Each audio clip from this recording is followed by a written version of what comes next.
Aaradhya read the question read करो। सज्जन ऐसे कि पत्थर मारने से फल देते हैं, का क्या अर्थ है? सज्जन ऐसे कि पत्थर मारने से फल देते का अर्थ क्या है? बराबर है, ये क्वेश्चंस है। क्वेश्चंस के अनुसार यहाँ पर क्या दिया है, देखो लिखते समय है ना, सिट डाउन, गुड। लिखते समय ना प्रॉपरली क्वेश्चंस का प्लेटफॉर्म हमें समझना है। जब तक प्रॉपरली क्वेश्चन का प्लेटफॉर्म नहीं समझ में आता है तब तक हम लिख नहीं पाएंगे। देखो लेखक के अनुसार सज्जन लोग बिना पूछे स्वादिष्ट रसीले फल देते हैं। पहला पॉइंट क्या है, बोलो। लेखक के अनुसार बिना पूछे स्वादिष्ट रसीले फल देते हैं। ओके, लेखक फलदार वृक्षों की उदारता को मानवीय रूप में व्यक्त कर रहे हैं। लेखक का मानना था कि हरिद्वार के सभी दुकानदार बहुत सज्जन थे। लेखक को पत्थर मारकर पके हुए फल तोड़कर खाना पसंद था। ओके, समझ में? ओके, सर, लेखक फलदार वृक्षों की उदारता को मानवीय रूप में व्यक्त कर रहे हैं। हाँ, मतलब ये ऑप्शंस है और इसका मतलब क्या है, लेखक मतलब इसका देखो ऑप्शन कौन सा नहीं आ सकता, ये देखो हमें एलिमिनेशन ऑप्शन यूज करना है। ये लास्ट वाला आ ही नहीं सकता। बचे 3 बराबर, और दुकानदार के बारे में कभी बात नहीं हुई तो आएंगे दोनों को। यहाँ पर क्या, लेखक के अनुसार सज्जन लोग बिना पूछे स्वादिष्ट रसीले फल देते, मीनिंग नहीं लग रहा है। तो ये एलिमिनेशंस मेथड्स का यूज करके ज़्यादातर हम आंसर्स यहाँ पर ये कर सकते हैं। आपको देखो, आपको प्रॉब्लम क्या होता है मालूम है क्या, यहाँ पर सब स्टूडेंट की अलग अलग प्रॉब्लम्स है। किसी का राइटिंग का प्रॉब्लम्स है, किसी का लर्निंग का प्रॉब्लम्स है, किसी कंटिन्यूटी यानी बैठने का प्रॉब्लम है। मतलब देखो क्या होता है मालूम है क्या, अच्छे स्कोर्स तभी बढ़ सकते हैं, अच्छे मार्क्स जो भी आपका पर्टिकुलर टारगेट है तभी ज़्यादा ग्रोथ कर पाता है। कब पता है, आपका एक पर्टिकुलर टास्क रहेगा तब आपको आपकी कमियां पहचाननी आनी चाहिए। आपका अगर वो है तभी आप प्रॉपर तरीके से कर सकते हो। मतलब अगर देखा जाए आपको आपको राइटिंग की ज़रूरत है, राइटिंग लिख कर आपको ये करना है, आपको लर्निंग की ज़रूरत है। और जो वर्ड देखो हम क्या करते हैं, सर मुझे आंसर आया, मैंने बोल दिया, इसका आंसर हुआ नहीं। कभी क्या होता मालूम है क्या, आपको आंसर हुआ, लिखते समय आपका मैंने वृक्ष का स्पेलिंग रॉन्ग हुआ तो आप वृक्ष को खुद से 10 बार लिखो, 5 बार लिखो, ऐसा करो, तब जाके ये क्वेश्चंस आपको सही जाएंगे। इज़न क्लियर, आए समझ में? नेक्स्ट क्वेश्चन है, यहाँ पर कौन पढ़ेगा, पढ़ो। वैराग्य और भक्ति का उदय होता था, इस कथन से लेखक का कौन सा भाव प्रकट होता है? होता है, अभी पढ़ने का तरीका भी होता है। वैराग्य और भक्ति का उदय होता था, पॉज। इस कथन से लेकर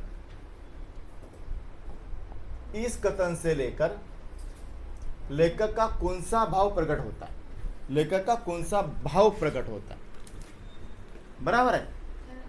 तो यहाँ पर शारीरिक थकान, मानसिक बेचैनी, एलिमिनेशन हो सकता है, आदि हो सकता है, आर्थिक संतोष, मानसिक विकास, मानसिक शांति और आध्यात्मिक अनुभव, सामाजिक सद्भाव और पारिवारिक प्रेम। ये सवाल नहीं आता तो इसका ऑप्शन है मानसिक शांति और आध्यात्मिक अनुभव, मानसिक शांति और आध्यात्मिक अनुभव। Is it clear? Next questions.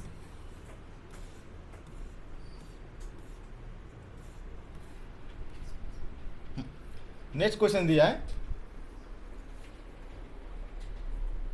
कौन पढ़ेगा अभी? मानविक, स्टार्ट अप। पत्थर पर भोजन का सुख सोने की थाल से बढ़कर था। इस वाक्य का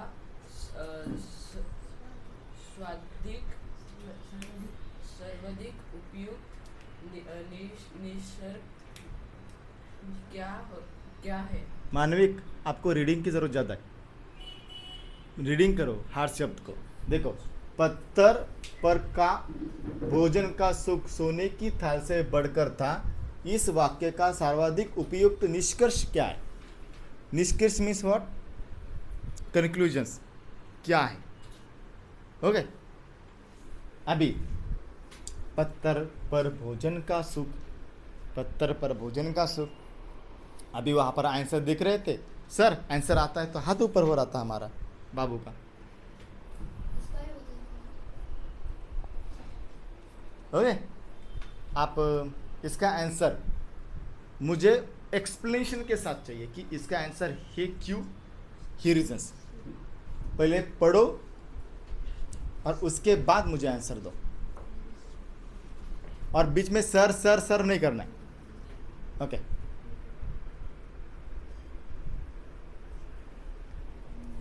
अभी चलो आंसर देखेंगे।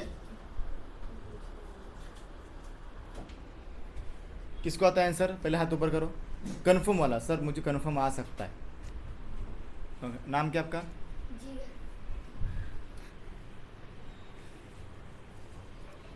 संतुष्टि में सुख होता है। संतुष्टि में सुख होता है, is a correct answer, good. क्योंकि देखो ये जो ऑप्शन अटपटे लग रहे, सवाल ही नहीं था ये ऑप्शन आने का। देखो, पत्थर पर रखा भोजन अधिक स्वादिष्ट होता है, नहीं। लेखक के पास सोने की थाली नहीं थी, नहीं। सुखी लोग पत्थर पर भोजन करते, नहीं। संतुष्टि में सुख, इतने आसान है, बराबर है। इसका आंसर क्या हुआ? संतुष्टि में सुख होता है। संतुष्टि में सुख। सुख होता है। ओके, हाँ अभी, हाँ आप खड़े हो जाओ। आप अभिजीत पढ़ो। एक दिन मैंने श्री गंगा जी के तट पर रसोई करके पत्थर ही पर जल के अत्यंत निकट परोसकर भोजन किया। यह प्रसंग किस मूल्य को बढ़ावा देता है? सीधा देखो, एक दिन मैंने श्री गंगा जी के तट पर रसोई करके पत्थर ही पर जल के अत्यंत निकट परोसकर भोजन किया। ये प्रसंग किस मूल्य को बढ़ावा देता है? किस मूल्य को बढ़ावा देता है?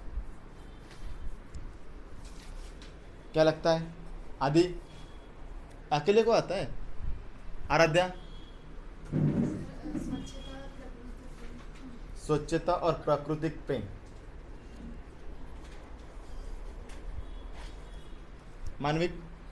सादगी और आत्मनिर्भरता। सादगी और आत्मनिर्भरता। आदि? स्वच्छ और पारिवारिक प्रेम। स्वच्छता और प्राकृतिक प्रेम, पारिवारिक नहीं। हाँ, सादगी और आत्मनिर्भरता। सादगी और आत्मनिर्भरता। सिद्ध। अभी देखो, ये बात स्वच्छता और प्राकृतिक प्रेम की नहीं, अभी यहाँ पर सादगी और आत्मनिर्भरता और स्वच्छता और प्राकृतिक प्रेम दोनों की बात हो रही है। ओके, यहाँ पर क्या हो रही है? दोनों की भी बात हो रही है। तो इसका आंसर क्या हुआ? सादगी और आत्मनिर्भरता, स्वच्छता और प्राकृतिक प्रेम दोनों भी। Okay, clear? हाँ, लेखक का, अभी मैं पढ़ता हूँ। लेखक का हरिद्वार अनुभव मुख्यतः किस प्रकार का था? लेखक का हरिद्वार अनुभव, एक्सपीरियंस किस प्रकार का था? राजनीतिक, आध्यात्मिक, सामाजिक, प्राकृतिक? कौन सा? प्राकृतिक और आध्यात्मिक में फर्क क्या होता है? जब मैं आंसर देने के लिए बोलूंगा ना, तभी आंसर देना है। क्या होता है? और राजनीतिक मतलब क्या होता है? इसका डिफरेंस? प्राकृतिक और आध्यात्मिक का अंतर बताओ। प्राकृतिक मतलब जो निसर्ग से ऐसे मतलब कि उसके हाँ, मतलब जो कि प्राकृतिक का मतलब क्या होता है? You know, natures. Okay, natures. आदमी जब भी हम जाते हैं तो हम नेचर को देखकर उसके बारे में लिखान करते हैं, राइटिंग करते हैं। तो ये प्राकृतिक, उससे पता चलता है कि यहाँ पर वो लेखक प्राकृतिक यानी नेचर के बारे में ज़्यादा लिख रहा है ये। और आध्यात्मिक मतलब क्या? वहाँ पर क्या होता है? भगवान के बारे में ज़्यादा बता रहे। तो ये इस तरह का, तो ये दोनों भी था। हाँ, ऑब्वियसली, क्योंकि हमने जब हरिद्वार देखा तो हरिद्वार के प्राकृतिक बारे में भी हमने चर्चा की, साथ ही साथ उनके सब मंदिरों के बारे में भी उस लेखक ने वहाँ पर उनके लिखा था। सो दैट इसका आंसर आध्यात्मिक और प्राकृतिक। मैंने चैप्टर को दिखाया तभी, ठीक है।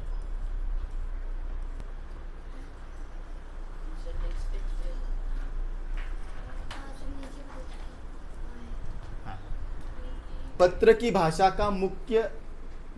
भाषा का एक मुख्य लक्षण क्या है? कठिन शब्दों का प्रयोग और बोझिलता, मुहारों का अधिक प्रयोग, सरलता और चित्रात्मकता, जटिलता और संक्षिप्तता आदि। खड़े हो जाओ। सरल और चित्रात्मकता, चित्रात्मक, हाँ, जटिलता और संक्षिप्त, जटिलता और संक्षिप्त, जटिलता और संक्षिप्तता, सरलता और चित्रात्मकता। गुड, आदि का आंसर सही है, क्योंकि उसमें दिया है ना सरल थी, और इससे हमें इमेजिनेशन हो रहा था कि हम सही में उस हरिद्वार में पहुंचे। आपको इसका आप रट्टा मार रहे हो, समझ में नहीं आ रहा है। आपने कौन सा आंसर दिया? जटिलता और संक्षिप्तता। इसका मतलब क्या है? आपने आंसर कौन सा दिया था? मतलब क्या था पता नहीं। एक ने बे, मैं भी बे, ऐसे। हाँ, जटिलता मतलब यानी कॉम्प्लिकेटेड, और संक्षिप्तता मतलब समरी। पैसा तो था ही नहीं इसमें, आए समझ में? अभी यहाँ पर दिया है हरिद्वार। हमने देखो यहाँ पर शब्द और संदर्भ भी दिया है। हरिद्वार ये भारत के उत्तराखंड राज्य में स्थित एक प्रसिद्ध तीर्थ स्थान है। यहाँ से गंगा पहाड़ों को छोड़कर मैदान में आती है। ओके, पहाड़ों को छोड़ के सब यहाँ से गंगा मेन गंगा बन जाती है। गंगा ये भारतवर्ष की एक प्रधान नदी है, प्रधान मतलब मुख्य नदी है, जो हिमालय से निकलकर लगभग 1560 मतलब 1560 किलोमीटर्स ओके ईस्ट की तरफ पूर्व की ओर बहकर बंगाल की खाड़ी में गिरती है, यानी वहाँ पर जाके मिलती है। इसके अनेक नाम है, जैसे कि भागीरथी, त्रिपतगा, अलकनंदा, मंदाकिनी, सूर नदी इत्यादि आदि। बराबर है। भगीरथ ये अयोध्या के प्रसिद्ध सूर्यवंशी राजा थे। कहा जाता है कि ये घोर तपस्या करके गंगा को पृथ्वी पर लाए थे, और इसीलिए गंगा का नाम एक नाम भगीरथी भी है। बराबर है। दूसरा, चंडिका मान्यताओं के अनुसार दुर्गा का एक रूप चंडिका, ये तो हमें पता है। भागवत ये 18 पुराणों में से सुप्रसिद्ध एक पुराण है। इसमें अधिकांश श्री कृष्ण संबंधित कथाएं है। बराबर है। दालचीनी एक पेड़ का नाम है, एक दक्षिण भारत में बहुतायत से मिलता है। इस पेड़ की सुगंधित छाल दवा और मसाले के काम में आती है। इसे दालचीनी भी कहते हैं, और हम अपने मसालों के पदार्थ में देखते भी। ओके, क्लियर आया समझ में? देखो पंक्ति दी है, निष्कर्ष दिया है। यहाँ पर सही है, कौन सा सही है, कौन सा भ्रामक है? बराबर है। भ्रामक मतलब सही नहीं होना। ओके, पर्वतों पर अनेक प्रकार की वल्ली हरी भरी सज्जनों के शुभ मनोरथों की भांति फैलकर ललहा रही है। इसका मतलब निष्कर्ष क्या है? लताओं को फैलना सज्जनों की शुभ इच्छाएं की तरह सौम्यता और सुंदरता को दर्शाता है। सज्जनों की शुभ इच्छाएं लताओं के समान फैल जाती है, ये भ्रामक है। बराबर है। अभी यहाँ पर बड़े बड़े वृक्ष भी ऐसे खड़े मानो एक पैर से खड़े तपस्या करते, और साधुओं के भांति घाम, ओस और वर्षा अपने ऊपर सहते। तो वृक्ष की स्थिति साधु जैसी हर मौसम को सहने के लिए विवश है। वृक्ष की स्थिति साधु जैसी है, जो हर मौसम को सहते हुए तपस्या करती है। ये सही है, ये भ्रामक है। बराबर है। यहाँ पर इन वृक्षों पर अनेक रंग के पक्षी चहचहाते हैं और नगर को दुष्ट बधिकाओं से निडर होकर कल्लोल करते हैं। तो ये तो आपको पता है, भ्रामक है। तो ये भ्रामक, और ये स्पेशली एक्सप्लेनेशंस इस पीडीएफ में दिया है। इसके बारे में मैं आपको सेंड करता हूँ, ये बाद में देखेंगे। चलो ठीक है। यहाँ पर क्या दिया है सेकंड क्वेश्चन में? पाठ को पुनः पढ़िए, ध्यान से पढ़िए, पता लगाए और लिखिए। पता लगाए और लिखिए। यहाँ पर दिया है, संपादक महाशय, मैं चित्त से तो आप तक वही निवास करता हूँ। चित्त से मतलब शरीर से वही निवास करता हूँ, मन से। बराबर है। लेखक का ये वाक्य दर्शाता है कि क्या आपने कभी किसी स्थान को छोड़कर ऐसा अनुभव किया, कब कब। ओके, तो ये इसका एक्सप्लेनेशन है प्रॉपरली। तो हमें उधर लिखना है। लेखक का मतलब है कि भले ही वह शारीरिक रूप से हरिद्वार से लौट आए, लेकिन उनका मन अभी भी वही है। वहाँ का वातावरण, लोग, शांति और अनुभव इन्हें इतना अच्छा लगा कि वो बार बार उसे याद करते हैं। हाँ, कई बार ऐसा होता है कि जब हम किसी बहुत सुंदर, शांत या प्रिय जगह पर जाते हैं तो लौटने के बाद भी हम वही के बारे में सोचते रहते हैं। जैसे नानी का घर, कोई यात्रा या बचपन की जगह। कभी कभी होता है ना, किसी जगह जाते हैं और वो जगह हमें बहुत अच्छी लगती है और मन नहीं करता कि यहाँ पर ही रह जाए। ओके, ऐसा ही उस दृश्य को, यानी जब गए थे लेखक, उनको ऐसा ही क्या हुआ, प्रतीत हुआ। ओके, नेक्स्ट क्वेश्चन के हो जाते हैं। पंडे भी यहाँ बड़े विलक्षण संतोषी है, एक पैसे को लाख करके मान लेते। इसका मतलब हुआ लेखक का ये कथन आज के समाज में कितना सच है। अभी भी ऐसे संतोषी लोग मिलते हैं। अपने विचार ये करें, मतलब संतोषी लोग मतलब सेटिस्फैक्शन लोग मिलते हैं क्या? मतलब वहाँ पर लोग हैं कि लोगों को आप कितना भी पैसा दो, आज के वहाँ पर मतलब उस समय की बात है, हरिद्वार लेकर जब गए थे, कितना भी पैसा लो तो उसी पैसों में संतोष मान लेते कि ठीक है बाबा। लेकिन आप अगर शायद गए हो तो क्या आपको लगता है कि अभी भी लोग संतोष है, यानी समाधान ही है, सेटिस्फैक्शन है लोगों के अंदर? तो हमें ये बताना है। तो इस वाक्य का मतलब है कि वहाँ के पंडे बहुत ही संतोषी स्वभाव के थे। वो थोड़ा मिलने पर भी बहुत खुश हो जाते थे और किसी से ज़्यादा मांग नहीं करते थे। आज के समय के लोग ऐसे कम मिलते, पर अब भी कुछ लोग ऐसे होते जो ज़्यादा लालच नहीं करते। उदाहरण के तौर पर देखा जाए, गांव के बुजुर्ग या मंदिर के कुछ पुजारी थोड़े में ही संतुष्ट रहते। हम जितना देंगे उतने में ही संतुष्ट मान लेंगे। मेरे साथ भी ऐसा अनुभव हुआ। हमारे क्लास में जो हमने पूजा रखी थी स्पेशली, ओके, तो पूजा रखते समय हमने पंडित बुलाए थे और उस पंडित ने, हमें भी लगा कि देखो कुछ लोग होते, हम सबको बुरा नहीं बोल सकते, लेकिन उस पंडित ने जितना हमने दिया, उस टाइम ने हमने फर्स्ट टाइम मैंने क्लासेस ओपन किया था, तो मेरे पास उतना देने के लिए उनको कुछ नहीं था, लेकिन उन्होंने जितना दिया उतनी में उन्होंने संतुष्टि ही की और उन्होंने बुरे मन से मेरी पूजा की। मैं उनका बहुत शुक्र, मतलब मुझे अच्छा लगा उस समय। क्लियर? ठीक है। एनीवे, नेक्स्ट है, मैं दीवान कृपा राम के घर के ऊपर के बंगले पर टिका था। ये स्थान भी उस क्षेत्र से योग्य ही है। आपके विचार से, मतलब लेखक के विचार से टिकने योग्य क्यों कहा है? उस स्थान में कौन कौन से ऐसी विशेषता होगी उसे टिकने योग्य बताती होगी, यह हमें यहाँ पर बताना है। यहाँ पर दिया है कि लेखक ने उस स्थान को टिकने योग्य इसलिए कहा कि वहाँ उन्हें अच्छा अनुभव मिला होगा, उसे शांति, साफ सफाई होगी, सुंदर दृश्य होगा या अच्छा व्यवहार होगा। ऐसी जगहें मन को शांति और आराम देती है। वहाँ रहने से मानसिक सुख मिलता है और आत्मा भी प्रसन्न होती है। सिर्फ सुविधा ही मायने नहीं करती, शांति, सुंदरता और वहाँ के लोग भी उस जगह को खास बनाते हैं, वहाँ को खास बनाते हैं। जन क्लियर? अभी देखो नेक्स्ट क्वेश्चन है, फल फूल गंध छाया पत्ते छाल बीज लकड़ी और जड़ा बाय, यहाँ तक कि जले पर भी कोयले और राख से लोगों का मनोरथ पूर्ण करते हैं। इस वाक्य के माध्यम से आपको वृक्ष के महत्व के बारे में कौन कौन से बातें सूझी है? देखो यहाँ पर है, क्या दिया है? इस वाक्य में हमें यह समझ में आता है कि वृक्ष मनुष्य के लिए बहुत उपयोगी होते हैं। वो जीवन में हर रूप में कुछ ना कुछ देते हैं, जैसे भोजन, दवा, लकड़ी, छाया, हवा, यहाँ तक कि जलने के बाद भी उनकी राख काम आती है।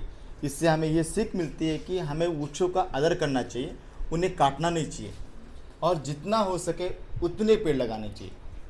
ये मुझे कंसेप्ट बहुत अच्छा लगता है। और पता है कि स्पेशली अपने महाराष्ट्र के जो आपने सुनते होंगे,